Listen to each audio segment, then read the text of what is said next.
নমস্কার বন্ধুরা, কেসি কিচেনে সবাইকে স্বাগত।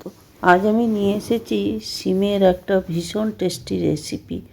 এইরকম রেসিপি থাকলে কিন্তু গরম ভাতে খেতে ভীষণই ভালো লাগে, আর রুটি পরোটার সাথেও খেতে খুবই ভালো লাগে। চলো দেখে নিই আমি কিভাবে বানাচ্ছি। দেখো, আমি কিছুটা সিম নিয়েছি। সিমগুলোকে দেখো, এইভাবে কিন্তু সিমের যে শিরাগুলো থাকে সেগুলোকে ছুলে নিতে হবে।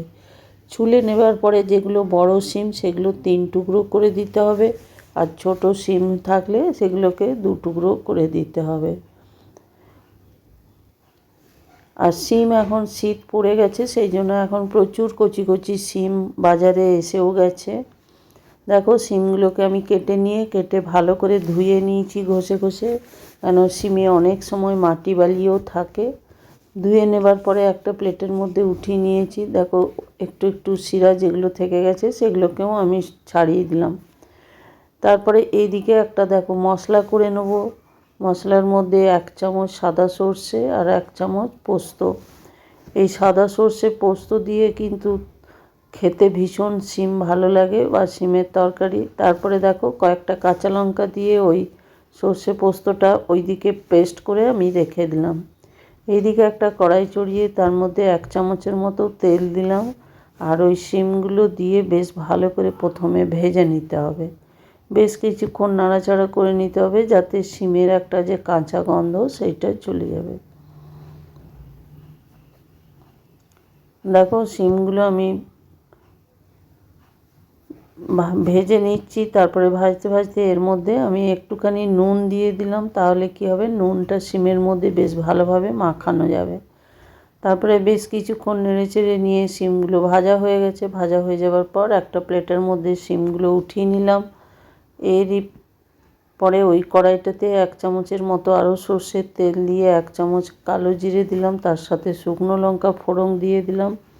এই ফোড়নটা একটুখানি ভালো করে নেড়েচেড়ে নেব। কালো জিরেটা ভালো করে ফুটে উঠলে ওইদিকে যে মশলাটা আমি পেস্ট করে রেখেছি সেই মশলাটা আমি এটার মধ্যে দিয়ে দেবো। মশলাটা দিয়ে দেওয়ার পরে বেশ খানিকক্ষণ ধরে হালকা করে ভেজে নিতে হবে।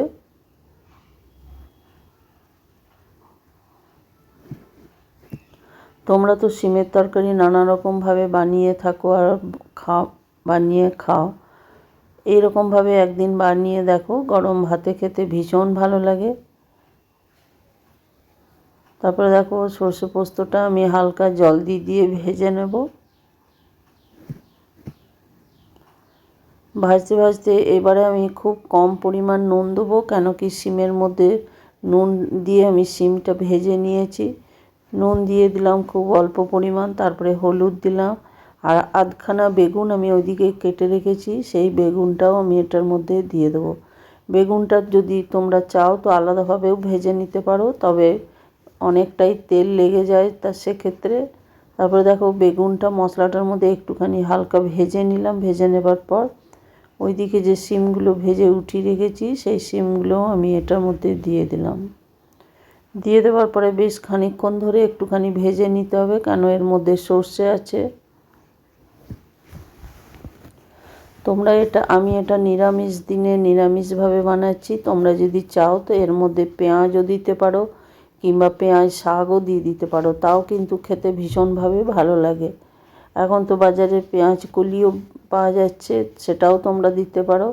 তারপরে দেখো, ভাজা হয়ে গেছে। হয়ে যাওয়ার পরে খুবই কম পরিমাণ জল দিয়ে আমি 3-4 মিনিটের জন্য ঢেকে রেখে দিলাম লো ফ্লেম করে। তারপরে দেখো, ঢাকা খুলে দেখাচ্ছি, জলটা আমার শুকিয়ে গেছে। শুকিয়ে যাওয়ার পরে এটা দেখো, আমি দেখাচ্ছি সিমটা বা বেগুনটা আমার সেদ্ধও হয়ে গেছে। এবার বেশ খানিকক্ষণ ধরে এটাকে একটু নেড়ে চেড়ে ভেজে নেব। আমার রেসিপি যদি তোমাদের ভালো লেগে থাকে তো লাইক, শেয়ার ও কমেন্ট অতি অবশ্যই করে দিও, আর নতুন বন্ধুদের সাবস্ক্রাইব করার অনুরোধ রইল। দেখো, বেগুনটাও সম্পূর্ণ সেদ্ধ হয়ে গেছে। এরকম সিমের সাথে বেগুন দিয়ে একদিন তোমরা রান্না করে দেখো, খেতে ভীষণ ভালো লাগে।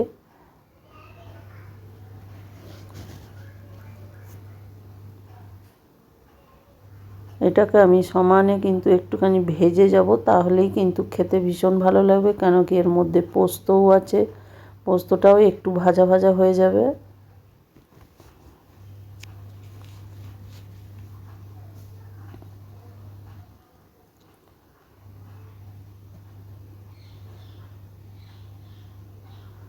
দেখো আমার এটা ভাজা ভাজা হয়ে গেছে। হয়ে যাওয়ার পরে আমি দুটো কাঁচা লঙ্কাকে দু টুকরো করে দিয়ে কিছুক্ষণ গ্যাস বন্ধ করে ঢাকা দিয়ে কিছুক্ষণ রেখে দিলাম স্ট্যান্ডিং টাইমে। তারপরে দেখো ঢাকা খুলে দেখাচ্ছি, ভীষণ টেস্টি হয়। এইভাবে তোমরা যদি একদিন বানিয়ে নাও। তোমরা সকলে ভালো থেকো, সুস্থ থেকো। ফিরে আসছি পরের কোনো রেসিপি নিয়ে। ধন্যবাদ।